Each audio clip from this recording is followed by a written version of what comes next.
Hello प्यारे दोस्तों, आइए चलते हैं आज की एक दिलचस्प कहानी की तरफ। आज की कहानी एक मछुआरे की कहानी है। एक मछुआरा बहुत ही मेहनत करके अपनी स्त्री बच्चों का पेट पालता था। वह नियमित रूप से प्रतिदिन सवेरे ही उठकर नदी के किनारे जाता और सिर्फ 4 बार नदी में जाल फेंकता था। एक दिन सवेरे उठकर उसने नदी में जाल डाला। उसे निकालने लगा तो जाल बहुत भारी लगा। उसने समझा कि आज कोई शायद भारी मछली हाथ आई है, लेकिन मेहनत से जाल को दबोचकर निकाला तो उसमें से एक गधे की लाश फंसी हुई थी। ये देखकर वो मछुआरा बहुत ही दुखी हुआ। उसका जाल भी गधे के बोझ से जगह जगह से फट गया। उसने संभालकर फिर नदी में जाल फेंका। इस बार जो खींचा तो उसमें सिर्फ मिट्टी और कीचड़ भरा हुआ था। वह रोकर कहने लगा कि मेरा दुर्भाग्य तो देखो, 2 बार मैंने नदी में जाल डाला है और मेरे हाथ कुछ भी नहीं आया। मैं तो इस पेशे के अलावा और कोई व्यापार जानता भी नहीं हूँ। मैं गुजर बसर के लिए क्या करूँ? उसने जाल को धो धाकर फिर पानी में फेंका। इस बार भी उसके हाथ दुर्भाग्य ही लगा। जाल में कंकर, पत्थर और फलों की गुठलियों के अतिरिक्त कुछ भी नहीं था। ये देखकर वह रोने पीटने लगा। इतने में सवेर का उजाला हुआ।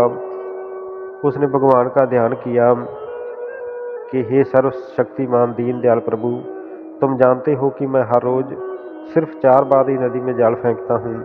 आज 3 बार फेंक चुका और कुछ हाथ नहीं आया है। मेरी सारी मेहनत आज बेकार गई है। अब एक बार जाल फेंकना रह गया है। अब तो कृपा कर और नदी से मुझे कुछ दिलवा दे। ये कहकर उसने चौथी बार जाल फेंका और खींचा तो भारी लगा।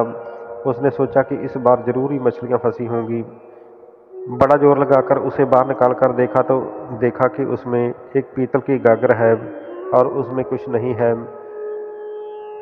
गागर के बाहर से वह समझा कि उसमें कुछ बहुमूल्य वस्तुएं होंगी, क्योंकि उसका मुंह शीशे के ढक्कन से अच्छी तरह से बंद था और ढक्कन पर कोई मोहर लगी हुई थी। मछुआरे ने मन में कहा कि ये अंदर से खाली हुआ तो भी इसे बेचकर पैसे मिल जाएंगे, जिससे आज का काम तो चल जाएगा। उसने गागर को उल्ट पुल्ट करके देखा और हिला जुलाकर देखा, लेकिन उसमें से कोई भी शब्द नहीं निकला। फिर वह कहीं से एक चाकू लाया और बहुत देर तक मेहनत करके उसका मुंह खोला और अब वह झांककर गागर के अंदर देखने लगा, लेकिन उसे कुछ नहीं दिखाई दिया। उसी समय उसने देखा कि गागर से धुआं निकल रहा है। वह आश्चर्य से देखने लगा कि क्या होता है। गागर से बहुत सारा धुआं निकलकर नदी के ऊपर आकाश में फैल गया। कुछ ही देर में वह धुआं सिमट कर एक जगह आ गया। उसने एक भीषण दैत्य का आकार ले लिया। मछुआरा घबराकर भागने को हुआ, लेकिन उसने सुना कि दैत्य हाथ उठाकर कह रहा है कि ऐ सुलेमान, मेरा अपराध क्षमा कीजिए। मैं कभी आपकी आज्ञा का उल्लंघन नहीं करूँगा। मछुआरा ये सुनकर अपना डर भूल गया और बोला कि अरे भूत, तू क्या बक रहा है? सुलेमान को मरे हुए तो 1800 वर्ष हो गए और तू कौन है? मुझे बता कि तू इस गागर में किस प्रकार बंद हो गया। दैत्य ने उसे घृणापूर्वक देखकर कहा कि तू बड़ा बदतमीज आदमी है जो मुझे भूत बोल रहा है। मछुआरा बिगड़कर बोला कि और तू कौन है? तुझे भूत न कहूँ तो क्या गधा कहूँ? दैत्य ने कहा कि तेरे मरने में अब अधिक समय नहीं है। मैं तुझे शीघ्र ही मार डालूंगा। तू अपनी ये बक बक बंद कर। मुझसे बात ही करनी है तो जुबान संभाल कर करो। मछुआरा घबराकर बोला कि तू मेरी हत्या क्यों करना चाहता है? क्या तू इस बात को भूल गया कि मैंने ही तुझे गागर के बंधन से छुड़वाया है? दैत्य बोला कि मुझे भली बात ज्ञात है कि तूने ही मुझे गागर से बाहर निकाला है, लेकिन इस बात से तेरी जान नहीं बच सकती है। हाँ, मैं तेरे साथ एक रियायत कर सकता हूँ कि मैं तुझे ये निर्णय करने का अधिकार देता हूँ कि मैं किस प्रकार तुझे मारूं। मछुआरे ने कहा कि तेरे हृदय में जरा भी न्याय प्रीत्या नहीं है। मैंने तेरा क्या बिगाड़ा है जो तू मुझे मारना चाहता है? क्या मेरे इस एहसान का बदला तू इसी प्रकार देना चाहता है कि अकारण ही मुझे मार डाले। दैत्य बोला कि अकारण नहीं मार रहा हूँ, मैं तुझे बताता हूँ कि तुझे मारने का कारण क्या है। तू ध्यान देकर सुन। मैं उन जिन्नों में से हूँ जो कि नास्तिक थे। अन्य दैत्य मानते थे कि हजरत सुलेमान ईश्वर के दूत हैं और उनकी आज्ञाओं का पालन भी करते थे। सिर्फ मैं और एक दूसरा दैत्य है जिसका नाम साकर था, सुलेमान की आज्ञा से बेमुख थे। बादशाह सुलेमान ने क्रोधित होकर अपने प्रमुख मंत्री आसफ बिन वरहिया को आदेश दिया कि मुझे पकड़कर उसके सामने पेश करे। मंत्री ने मुझे पकड़कर उसके सामने खड़ा कर दिया। सुलेमान ने मुझसे कहा कि तुम मुसलमान होकर मुझे पैगंबर मान और मेरी आज्ञाओं का पालन कर। मैंने उससे इनकार कर दिया। सुलेमान ने मुझे ये सज़ा दी कि मुझे इस गागर में बंद कर दिया और अभिमंत्रित करके शीशे का ढक्कन उसके मुंह के ऊपर जड़ दिया और उस पर अपनी मोहर लगा दी। एक दैत्य को आज्ञा दी कि गागर को नदी में डाल आओ। अतः एवं वह मुझे नदी में डाल गया। उस समय से मैंने प्रण किया कि 100 वर्ष के अंदर जो आदमी मुझे इस गागर से निकालेगा उसे मैं इतना धन दूंगा कि वह आजीवन सुख से रह सकता है। उसके मरण उपरांत भी बहुत सा धन उसके उत्तराधिकारियों को दूंगा। तो इस अवधि में मुझे किसी ने ना निकाला। फिर मैंने प्रतिज्ञा की कि अब 100 वर्ष के अंदर जो मुझे मुक्त करेगा उसे मैं सारे संसार के खजाने दिलवा दूंगा। फिर भी किसी ने मुझे ना निकाला। फिर मैंने प्रतिज्ञा की कि 100 वर्षों की तीसरी अवधि में जो मुझे मुक्त करेगा उसे मैं बहुत बड़ा बादशाह बना दूंगा और हर रोज़ उसके पास जाकर उसकी 3 इच्छाएं पूरी करूंगा। जब इस तीसरी अवधि में भी किसी ने मुझे ना निकाला तो मुझे बड़ा क्रोध आया। उसी अवस्था में मैंने प्रण लिया कि जो मुझे अब गागर से बाहर निकालेगा मैं अत्यंत क्रूरतापूर्वक उसके प्राण ही ले लूँगा। हाँ, उसके साथ इतनी रियायत जरूर करूँगा कि वह जिस प्रकार भी मरना चाहेगा तो मैं उसे उसी प्रकार ही मारूंगा। अब क्योंकि तूने मेरी इस प्रतिज्ञा के बाद मुझे निकाला है इसलिए अब तू बता कि तुझे मैं किस प्रकार मारूं। मछुआरा ये सुनकर आश्चर्यचकित रह गया और सोचने लगा कि दुर्भाग्यवश मेरे पीछे ही पड़ गया है।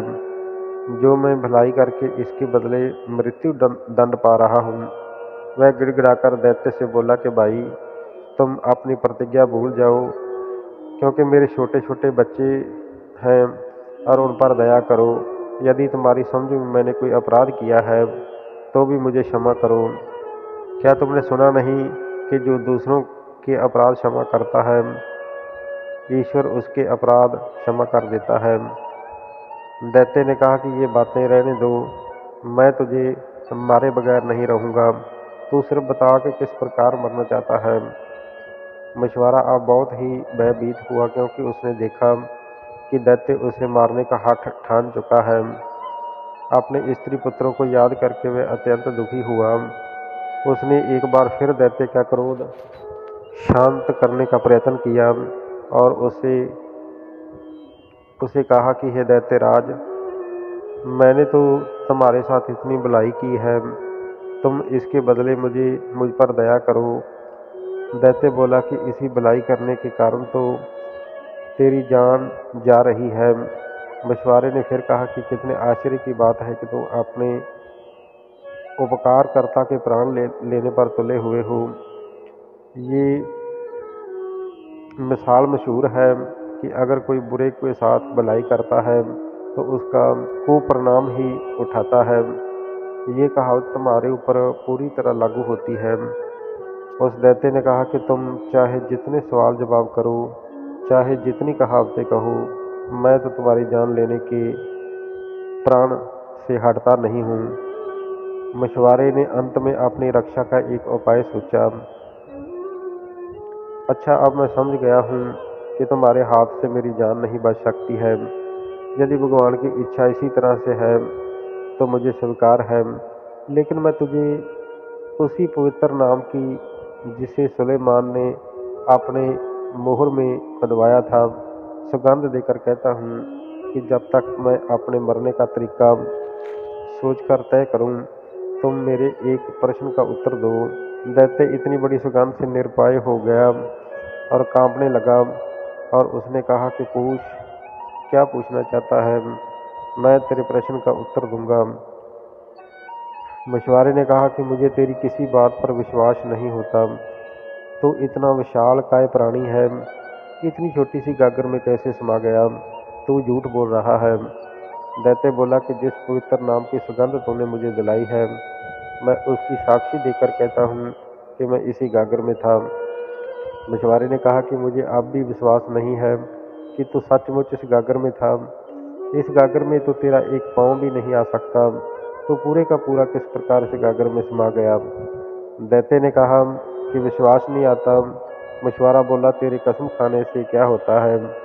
मैं तो तभी मानूंगा जब तुझे अपनी आंखों से गागर के अंदर देखूं और उसमें से आती हुई तेरी आवाज़ को सुनूं। ये सुनकर दैत्य फिर धुएं के रूप में परिवर्तित हो गया और सारी नदी पर फैल गया। फिर वह धुआं रूपी दैत्य एक स्थान पर इकट्ठा हो गया और धीरे धीरे गागर में जाने लगा।